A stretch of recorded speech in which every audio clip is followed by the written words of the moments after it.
Bonjour les leaders, j'espère que ça va. Alors comment on fait pour avoir le meilleur patron, les meilleurs employés, les meilleurs clients, les meilleurs fournisseurs? Comment on fait ça?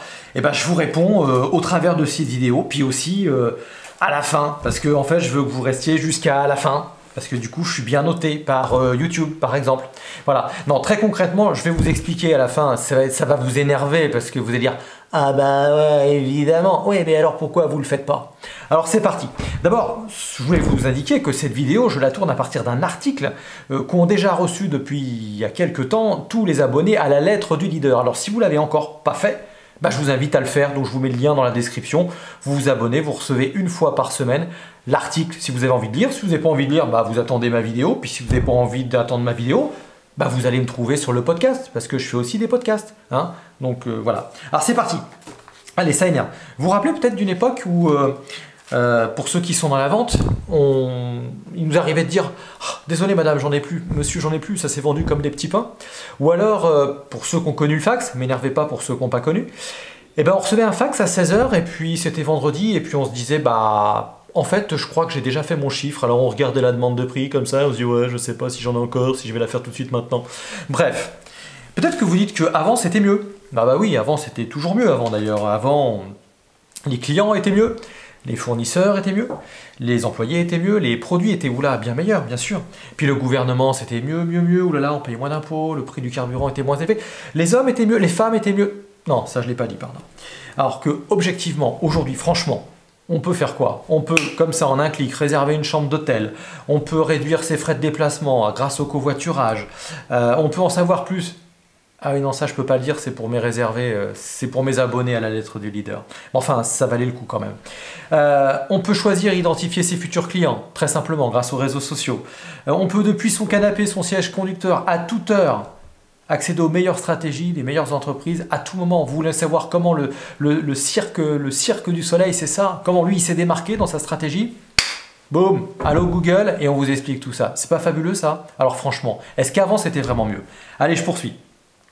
Mais malgré cela, aujourd'hui, puisqu'on va parler plutôt d'entrepreneuriat, on se rappelle comment je fais pour avoir le meilleur patron, les meilleurs employés et les meilleurs clients. Ah, ça, c'est ce que je me suis noté. Il y en a beaucoup aujourd'hui des entrepreneurs qui disent bah, pour avoir les meilleurs clients, il faut avoir les meilleurs produits. Ce serait pas un peu une sonnerie, ça? Avec un grand C? Franchement, est-ce que vous êtes sûr qu'il faut que j'ai les meilleurs produits, le meilleur service après-vente pour vendre, tout simplement? Mais le collectionneur de voitures, avec sa voiture qui est en panne régulièrement, mais il en est fou de sa bagnole. Il la échangerait pour rien au monde, et pourtant elle est en panne régulièrement. Ah, premier indice. Autre chose, est-ce que ce sont toujours les meilleurs chanteurs qui ont le plus de succès? Ben, pas forcément, hein, on peut s'en donner. Et si on parle d'Apple, parce qu'on va parler d'Apple et d'Harley-Davidson, est-ce que Apple fabrique les meilleurs téléphones du monde? Techniquement, j'entends. Est-ce qu'Harley-Davidson fabrique les meilleures motos du monde? Pareil, techniquement. Alors, objectivement, si vous demandez à des gens un peu objectifs, moi je suis plutôt Apple, non, franchement, c'est pas les meilleurs téléphones du monde. Il y a mieux. Un vrai geek vous le dirait.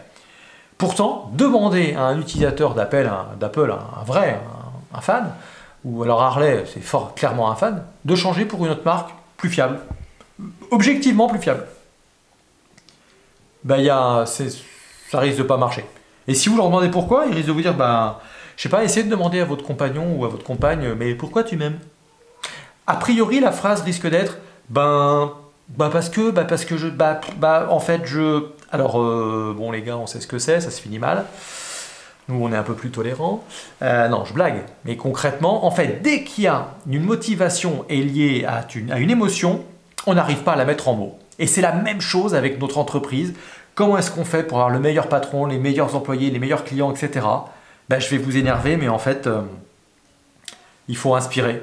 Il faut donner envie. Ok. Alors, comment on fait pour inspirer et pour donner envie? Bah, il faut savoir très clairement pourquoi on s'est levé le matin. Et on sait clairement pourquoi on se lève le matin quand on est capable de l'écrire.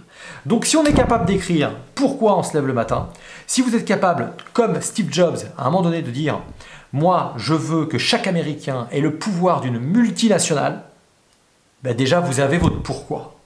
Et à partir de là, ça vous guide. Alors ça paraît un peu comme ça, fumant, Mais c'est ce qui fait la différence dans les entreprises qui ne cherchent pas à avoir des clients, mais qui cherchent à avoir des fans. Ok? Donc c'est la même chose. Si je suis un employé et que je veux un super patron, bah moi en tant qu'employé, il faut que j'ai un super pourquoi. Il faut que je sache pourquoi je me lève le matin. Il faut que je sois complètement fou de son truc. Que sans l'entreprise, même si demain elle va pas très très bien, eh ben, je serai encore là parce que je suis fan de ce qu'il fait, parce que je suis motivé par la motivation de mon boss. Et moi le boss c'est pareil. Si j'ai envie d'avoir des super collaborateurs, il faut que je transpire la motivation, etc. Demandez aux employés de Google, je veux dire, quand ils viennent bosser chez Google, au moins au début, bah, c'est pas forcément pour la fiche de paye ou le prestige ou quoi. C'est parce qu'ils sont fans de ce que cette entreprise a fait. Donc c'est surtout ça, ils sont complètement dingues. Et on pourrait aller bien plus loin comme ça. Donc, bah, si vous savez quel est votre pourquoi, c'est génial. Tant mieux. Est-ce que vous êtes capable de l'écrire? Ça va avec la vision, ça va avec plein de choses. Mais voilà.